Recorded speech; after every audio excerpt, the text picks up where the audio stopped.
September is National Epilepsy Awareness Month, and according to the World Health Organization, about 50 million people worldwide have epilepsy, making it one of the most common neurological diseases globally.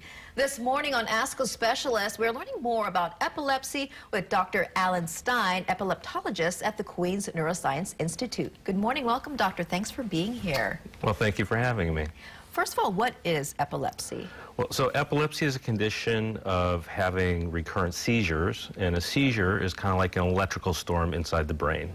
And I know we have an image that was actually, it's not an actual picture, but it's kind of a rendering of what it would look like. Sure, if you have an EEG where they glue a whole bunch of wires to your head, and we look at the brainwave activity, you see a bunch of squiggly lines, and if it's kind of like, you know, a very high volume, lots of activity, that could be a seizure. And at what age, how young can you have epilepsy? Basically at any age, including as an infant, all the way up through elderly.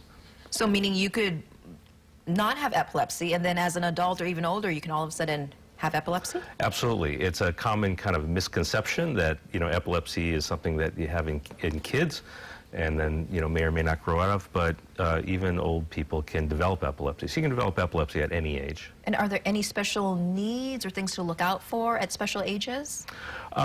So at different ages, there are different needs. One of the things that we're trying to develop at the Queen's Epilepsy Center is a adolescent transition clinic. So when you're a kid and you're seeing a pediatric neurologist, there's kind of a certain feel and a certain approach to treatment, and then as an adult, it's maybe a bit different. And so we're trying to develop a clinic to kind of ease that transition. And what kind of issues does it address? So if you think about kind of teenage, early adulthood issues, they're prepping to go to college and living, you know, away from your parents for the first time, which might be very scary for parents and kids. Right. You know, who have epilepsy. Issues like sexuality, birth control,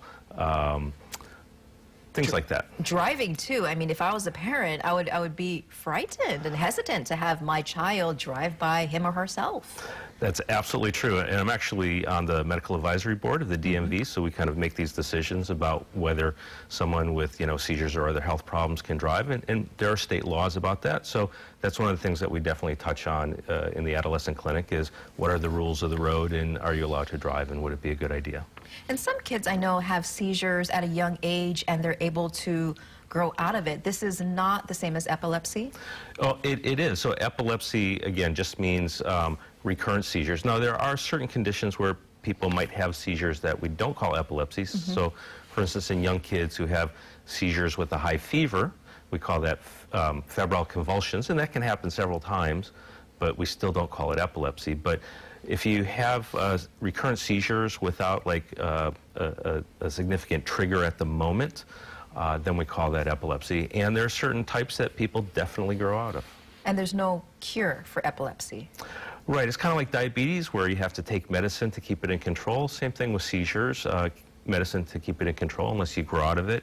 If it's really clear why you're having the seizures, like maybe there's a brain tumor or a brain injury that can be treated with surgery and removing that part of the brain, sometimes that can be curative. But in general, we talk about managing epilepsy, not curing it. Okay. Very important because, again, it affects millions of people across the world. Dr. Stein, thank you so much for being here. Thank you. Well, Dr. Alan Stein is part of the Queen's Neuroscience Institute. Their comprehensive epilepsy center is accredited by the National Association of Epilepsy Centers as a Level 4 epilepsy center.